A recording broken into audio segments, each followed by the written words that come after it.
Father Lazarus. I live in the mountain of St. Antony in the Red Sea area. I have been here since 1996. I was 1 year in the monastery, or nearly 1 year, and then I came to the mountain. I welcome all the viewers on CYC, on Coptic Youth Channel, and I want to explain why and how our generous Lord God brought me to this place. Because this is the inheritance of the Coptic monasticism from Antony, the father of the monks. I was born of Protestant parents. My father especially was a strong Protestant, Methodist. Methodists were dissenting Protestants, not belonging to the mainstream. My mother was much more sympathetic to Roman Catholic Church, but myself and my brothers and sisters, we grew up in that family. As I grew up, I found that some people were good people and most people were not good people. So I understood that religion doesn't make a lot of difference. Many people went to church and they were bad people. They cheated on each other, they did wrong things, they spoke badly, they swore, they lived wild lives, but they went to church.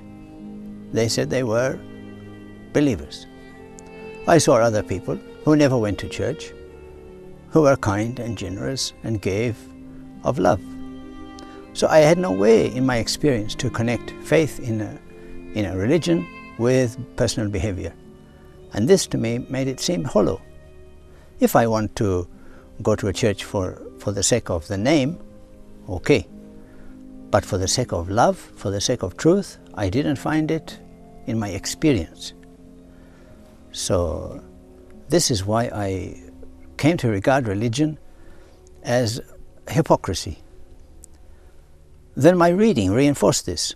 The two great influences on my early thought were Sigmund Freud and Karl Marx, and both of them rejected religion as a fantasy, as something which people use to fill up the holes when they haven't any personal power.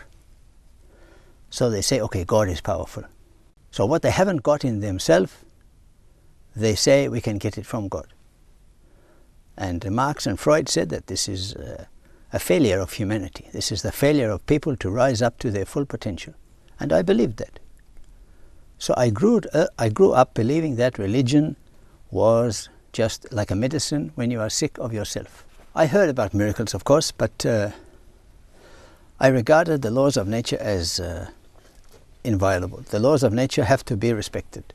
You cannot explain something which is against the laws of nature. So I reasoned that perhaps people, by their mind, which is a very powerful organ, the mind can do many things, people can make influences around on the laws of nature by the power of their mind. And perhaps there are parts of the natural law that we don't yet understand. For example, in space, there are many things like black holes and quarks and things which we don't really understand.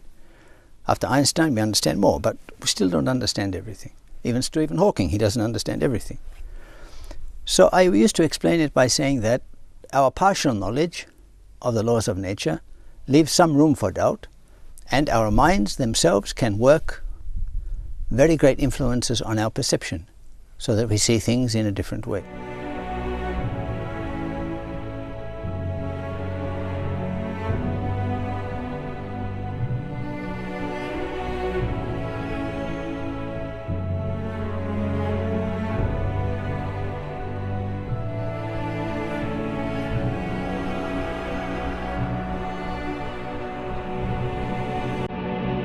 When I was in the world, I was always searching. And I think this is a condition of most people.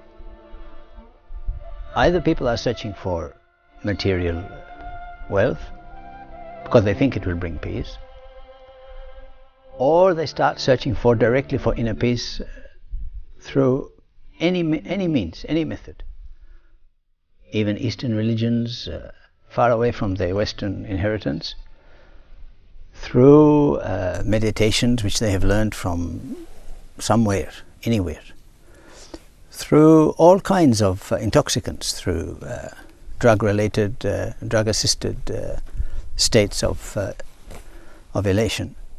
So inner peace is searched for, but it's not usually found.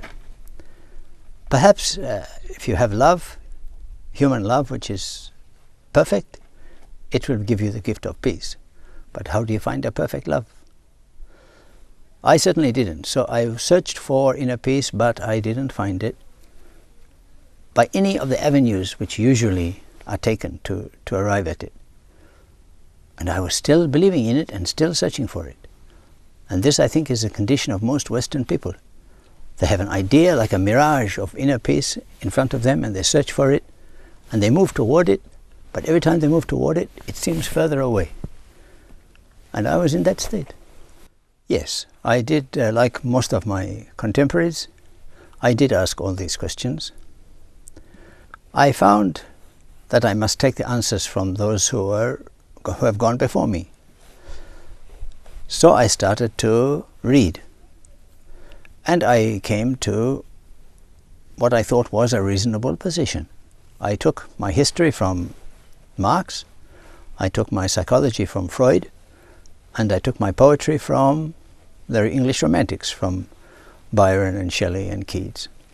So I made a complete philosophy of life which explained the natural origin of man in a material sense, which explained the purpose of his life as his fulfillment, and I believed that death was the end of everything. I was a materialist in that sense, that the body is material, and when the body dies, the life is extinguished. As when you extinguish a candle, the flame is gone.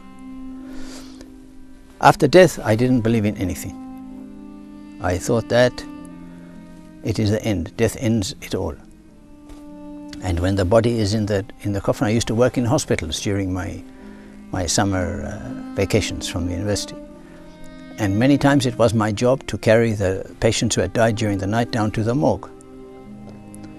And I remember one night a girl died of, she had enlarged head, elephantitis, I don't know the name exactly. And her head was almost as large as her whole body. Her whole body was so small. And this girl died. And when she died, I didn't put her in the usual trolley. I just picked her up in my arms and just carried her down to the morgue. And she was so cold. And I felt that the little girl that I had seen suffering for a few weeks in the hospital was gone. And that was my first experience of the flatness of death. That the body is inert, it's extinct, and the personality is extinct with it. So my ideas on life, on origin, its purpose and its end, were all materialistically based, but with a kind of romantic flavor in the middle.